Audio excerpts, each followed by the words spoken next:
Dr. Dragan Primorac, nama najpoznatiji kao ministar u vladi, ali ono što je ovdje bitno, vama je životni poziv forenzika i sudska medicina. Dobrodošli. Hvala vam lijepo na vašem pozivu. Evo, vidjeli smo priču, da čujemo sada stručno objašnjenje. Što je ovdje spriječilo pouzdanu identifikaciju ovih ostataka pronađenih 96. Radili se o nekom nedostatku u uzorcima, nekom problemu sa mogućnostima koje su u to vrijeme postojale ili nečem trećem? Je li stvar na forenzici ili nečem drugom? Pa gledajte, naravno ne ulazeći u istragu jer nemam sve detalje, što se tiče struke, reću vam samo jedan primjer. Nedavno je kod mene kolegica Škaro doktorirala na uzorcima koji dolaze iz 2. stoljeća. Upravo koristeći neke od metoda koje možda tada nisu bile poznate, danas su one standard, ali bez obzira na sve vi znate da je tisuće i tisuće uzoraka iz Domovinskog rata uspješno identificirano, nedavno neki slučajevi iz 2. svjetskog rata. Dakle, ovdje ako je bilo što sporno oko metodologije ili tehnologije, ako budemo mogućnosti dobiti novi uzorak, duge kosti ili zuba, taj slučaj bi trebao biti riješen oko utvrđivanja pozitivnog identiteta osobe vrlo brzo, ne dulje od 2 tjedna.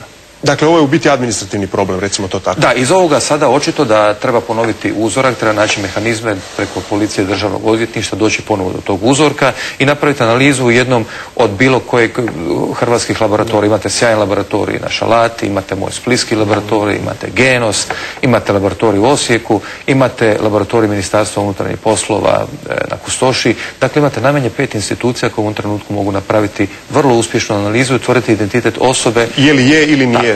Da, nadamo se da će onda to nadležni i poduzeti u dogledno vrijeme. S obzirom na ono što sam već spomenuo, dakle medijsku popularnost forenzike, postoje li statistike u nas ili u svijetu u kojoj mjeri ta znanstvena disciplina presudno utječe na otkrivanje najtežih kaznenih djela, znači ubojstava, otmica, pljački banaka i tako dalje? Upravo tako. Evo, u lipnju ove godine od 20. do 24.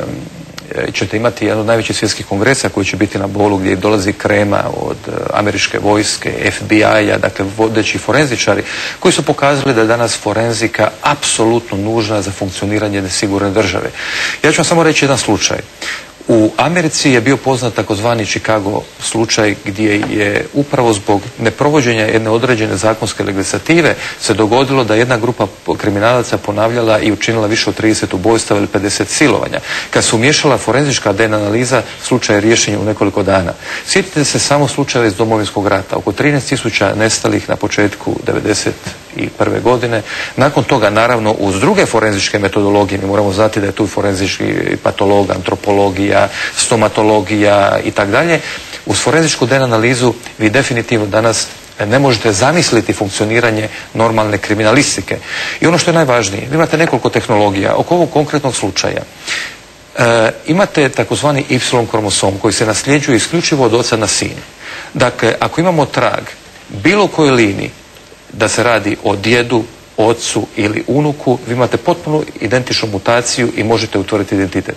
Ako želite napraviti nešto sa majčine linije, koristite takozvanu mitohondrijsku DNA koju imate 1000 kopija u jednoj stanici i kod vrlo kompleksnih slučajeva vi uvijek imate dovoljno kopija da možete utvrditi identitet. Dakle, bilo koja osoba koja ide prema majčinskoj liniji nekoliko stoljeća, ako hoćete 1000 godina unatrag, dijete ima potpuno istovjetnu mutaciju. Dakle, danas je forenzika jedno ekstremno snažno oružje u borbi protiv kriminala.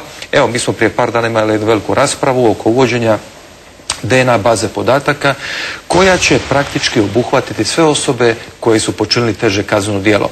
Na taj način vi činite Hrvatsku, ali cijelu regiju sigurnijom. Ministarstvo unutarnjih poslova danas ima takvu jednu datoteku, mi to želimo riješiti zakonski i Hrvatska je apsolutno lider glede forenzike danas u svijetu.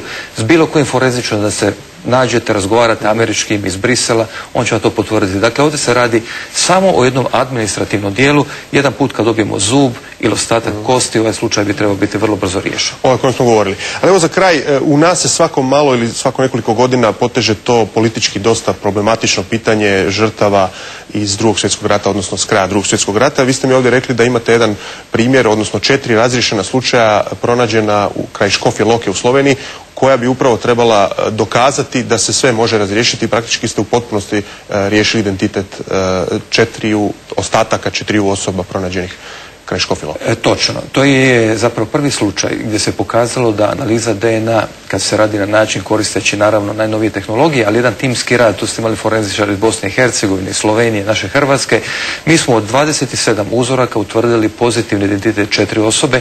Naravno i svi ostali bi bili identificirani da imamo uzorak krvi od članova obitelji. Prošlo je puno godina i ljudi su vam umrli, očevi, bake, dede. Međutim, ako želite napraviti taj proces identifikacije žrtava iz Drugog svjetskog rata, to je metodologija koju smo mi pokazali da je moguća, ostvariva i naravno u ovom trenutku što je najvažnije imamo i tehnologiju, imamo ljude koji su za to osposobljeni. Hvala vam lijepa, dr. Primorac. Hvala vama što ste me pozvali. A pitanje